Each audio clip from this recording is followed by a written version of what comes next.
Okay, now before I officially start the video, I do want to say I did make a review of this before. I'm just not going to post it because I feel like this one's going to be a million times better. Especially with the tier list I posted on my Instagram. Go follow that, by the way. But yeah, you see this video right here? Pretend it doesn't exist.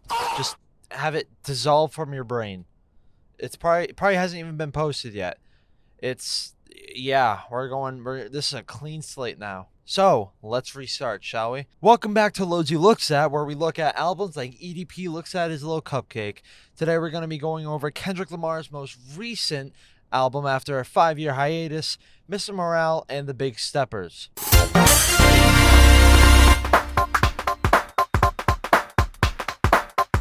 Mr. Morale and the Big Steppers is a very powerful album. You got tracks like Die Hard, Father Time, and Purple Hearts that are just vibey and ultimately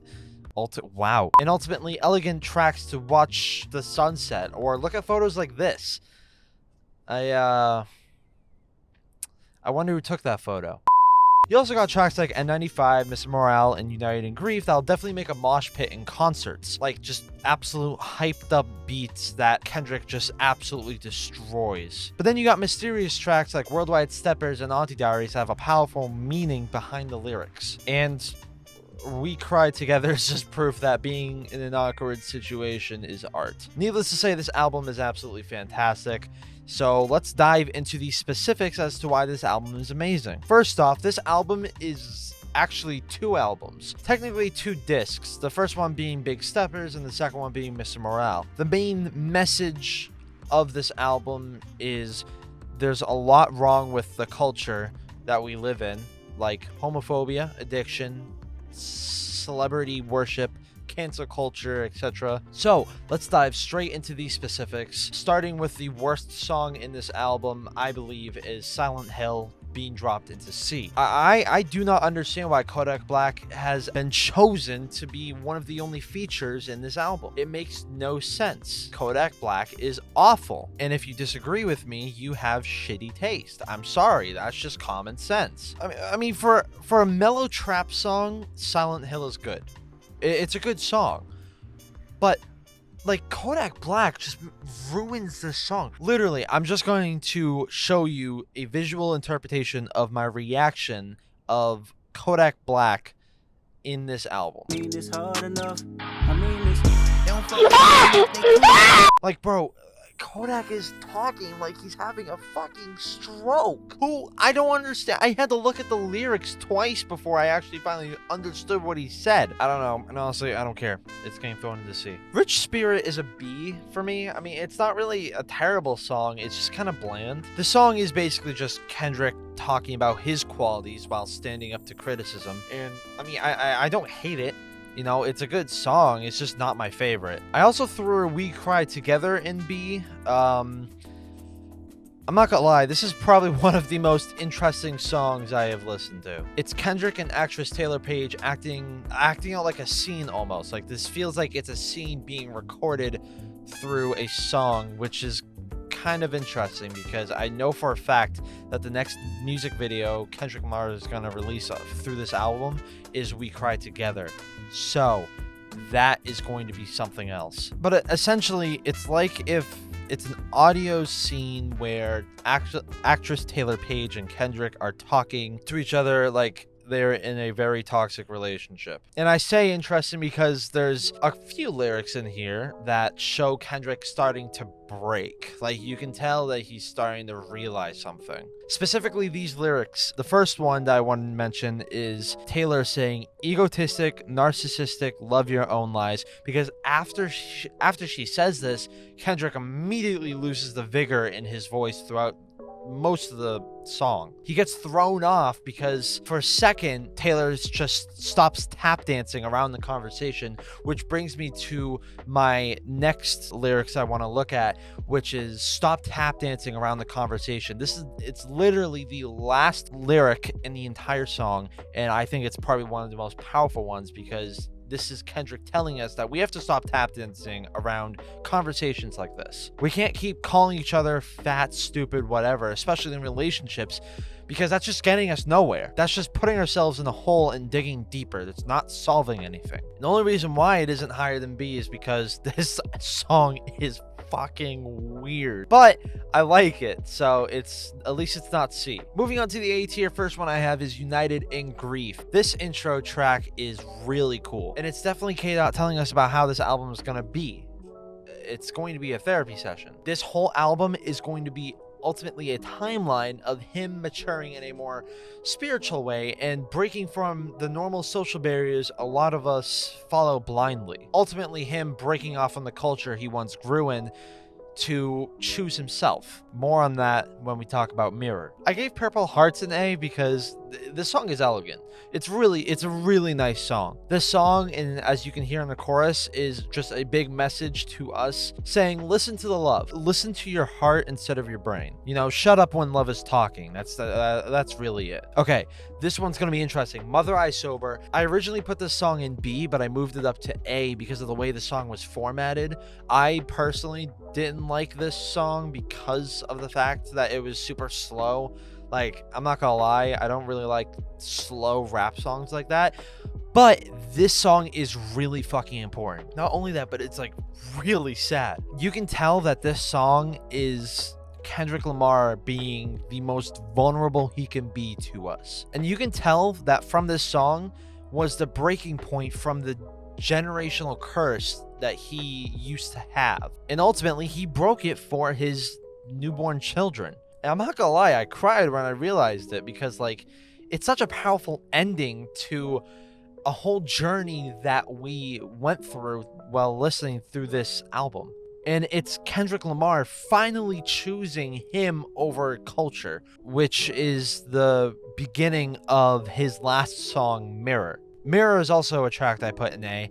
This track feels like a celebration that Kendrick finally decides to break from the toxic culture to follow his heart. And really, I mean, that's about it. The beat is absolutely fantastic. It has a vibey chorus. It's a really comforting track. Count Me Out is the first track of the second disc of the album. I put this one in A. This is the Mr. Morale disc, I believe. Yeah, this is the Mr. Morale disc that this is the intro to. I don't know why I can't talk.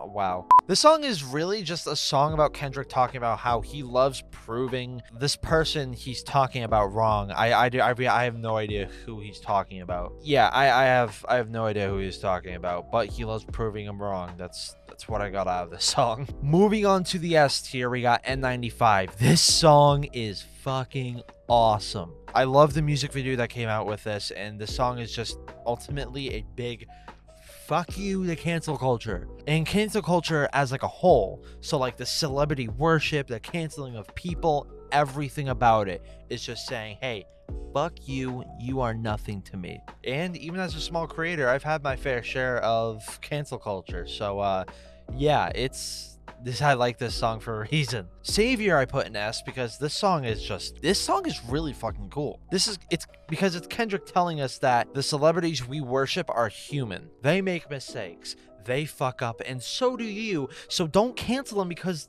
that's hypocritical. That's stupid. Savior is ultimately another fuck you to cancel culture, which is why I threw it in S, because I love it. All right, Worldwide Steppers is a fat S for a reason. This beat is so fucking cool. I forgot what song this sampled off of. Hold on. Kendrick Lamar sampled Breakthrough by the Funkies, which if you haven't listened to that song is actually like, it's pretty good. It's pretty cool. Yeah, this beat is fucking amazing. And with the flow that K-Dot has being synchronized with the beat is just orgasmic. Also, this song is K-Dot telling us he's different now, which is why I think we shouldn't compare it to his other works. Because yes, Damn is amazing. To Pimp a Butterfly is arguably one of the best albums of the decade, something like that. But point is, I'm not comparing Mr. Morale and the Big Steppers to any of his other works, because as he says in United in Grief, through 5 years he's been going through something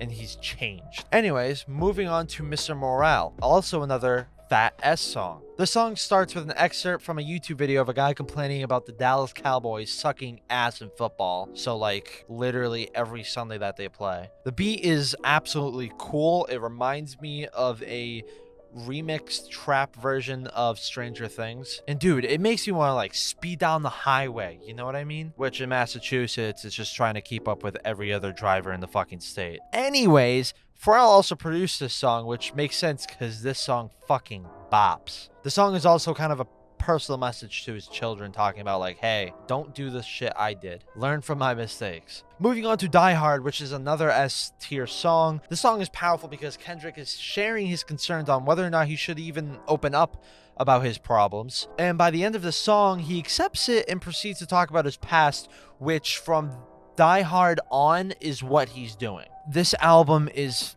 fantastic because every song matches with each other. From United in Grief to Mirrors, it is a whole timeline of what he's gone through in the past 5 years. And as such, we should treat it like that. Okay, Crown is an S tier, and I'm usually not a fan of rappers making like solely melodic songs like this, but Crown is an exception, and here's why. I believe Genius has made an amazing explanation to the song, so I'm just going to read it as it is. In Crown, the Compton native Kendrick Lamar gives us insight into his psyche, portraying an image of a normal, satisfactory life with a deeply conflicted inside. While rapping about his contrasting feelings about being seen and doing his best as a leader in his community, while obviously not being able to please everyone, Kendrick also speaks about love for his family, his fans, and for himself, and makes references to Shakespeare's Henry IV throughout the song's melodic refrain. The song's rhythm scheme might also channel Shakespeare's metric, as it's comparable to the poet's famous iambic pentameter, which is also notably incorporated with his best-known play, Romeo and Juliet, and often used by several English authors to introduce situations regarding love and affection between their characters. It's also worth noting that the Crown imagery displayed on the album's cover art, where Kendrick, a Christian himself, wears a crown of thorns, one of the key symbols of the passion and crucifixion of Jesus Christ. Crown is Kendrick opening up to us. This is him starting to tell us about his problems and what he's learned through Eckhart Tolle's teachings. Okay, now we have 2 songs left, one rated a close second and one rated the best song in this entire album. This is, again, my own personal opinion, so it may differ from yours, and honestly, that's okay. This is my video. Fuck you.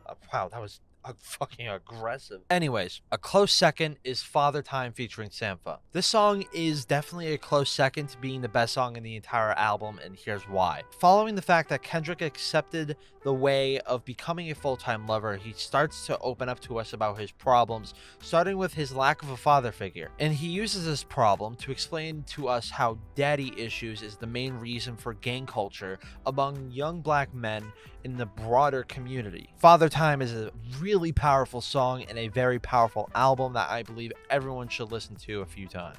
Now, for the best song of all time, we have Auntie Diaries. Here's why. It's not even like a fast rap too, so for me it was actually kind of surprising that I enjoyed this song this much. But when I actually went to the lyrics, this song is fucking amazing. This song is Kendrick opening up to us about 2 of his family members, his aunt, now an uncle, and his cousin, who is a man, now a woman. And I'm just going to clarify now, I will from here on out be describing them as uncle and woman, just so I can... The only reason why I did that is to explain the situation in this song. If I offended anyone, my apologies. Anyways, the song is ultimately a timeline of K-Dot's life with his transgender family members, and it starts with him learning about his auntie becoming a man during his childhood, which showed us that as a child, Kendrick didn't care whether or not his auntie was a man or not. He still loved him for who he was. And you'll notice how throughout this part of the song, he describes his uncle in a weird way where he talks about him in both the he and she pronouns, because ultimately he's only a kid here. Like he's only in 2nd grade. He doesn't understand the concept of pronouns yet. And especially with him saying the F-bomb, he only knew them as words and nothing else. Like he didn't understand the heaviness behind the F-bomb and pronouns at the time, so he just said them because, hey, they're fun. And his use of the F-bomb in this song has actually caused a lot of controversy It sparked a lot of controversy in the LGBTQ community because a lot of people handled it differently. On one hand, you have people who have had no understanding of why he said it, so they immediately just said, "Uh-oh, he used the word, he's homophobic now." Raquel Willis tweeted, "I just be tired of cishet men thinking they can make their own rules around how to engage queer and trans folks. No, baby. You claim to want to be better. Well, engage us how we tell you. Why must you always push a boundary with us and expect us to be grateful?" And obviously that tweet had a lot of different replies to it, some agreeing, some disagreeing, whatever. It's fairly obvious. It's Twitter. It's a fucking cesspool. However, on the other hand, you got people who actually understood why he said it, and they said that, hey, in this context, it's okay. Like, it's okay for him to say it in this context because of this. Chloe James Colt, trans musician, tweeted this, and it's a screenshot, so it's gonna be like, I don't know, here, whenever post LOWZEE edit decides. "I see a lot of people completely missing the point of Kendrick's song Auntie Diaries. He's saying as a kid he didn't know any better and how he grew up past his homophobia and transphobia being a kid from Compton. Like it or not, the use of the F slur, dead naming, and misgendering is reality. I'm sorry he didn't sugarcoat it for y'all, but it's realistic, as personally I still get dead named and misgendered by family to this day. Kendrick says the F slur is only okay if we let white girls say the N-word, therefore it's not. He speaks on how a fan stood up to him and his contradictions and led him to growing. He also says how the church treated his trans relative differently and how he actually questioned the preacher about it standing up for his family. This song may not be some of y'all's ideal version of allyship and activism, but it's done in a way that holds truth and weight to the transphobia and homophobia in hip-hop. It's an accurate depiction. We should be grateful one of the most remarkable rappers alive chose to bring this topic, as many people don't share an experience like Kendrick had with trans family. All of the use of problematic/controversial language is intentional. Do not get mad and miss the overall message and idea of it." Beautifully written and well spoken from Miss Chloe, and I will confirm this to those within the LGBTQ community. I'm not even going to look at my script here. We as Christians are to spread the love of God through one another, to one another. There's no such thing as hating someone in the name of God. That is completely contradictory to Jesus's teachings. And honestly, I don't care whether or not you are gay, trans, straight, whatever. I'm still going to treat you how I want to be treated, because that's what God taught us. I'm still going to love you just as how Jesus loves me, because that is the whole purpose of God's teachings. If you have been shamed by family members, church, of your sexuality, I apologize. I am truly sorry for that, because no person should ever go through that. That is not what God tells us to do. What he tells us to do is to love one another as he has loved us, and as such, any self-proclaimed Christian hating on gay people, trans people, whoever, they are wrong. I'm not gonna lie, I'm probably gonna be hated by, like, I don't know, Joel Osteen or fucking Dylan Oz. If you don't know who Dylan Oz is, look him up. He's a character. But you are loved. You are 100% loved. Anyways, that's why I truly love this song, and I believe it's the best one in the album. Now for my closing remarks, this album is 100% a 10 out of 10. It has to be. Kendrick struck a nerve to cancel culture, to people who just follow the politically correct, and ultimately I think this album should be praised. If you guys enjoyed this video, please subscribe. It would mean the world to me if I found out that you supported me. Please follow my Instagram too, because I'll be doing a charity stream on July 7th. More details coming out for that very soon. Also check out my website because it's cool. Yeah. Peace out. You are loved. Bye bye. Love you.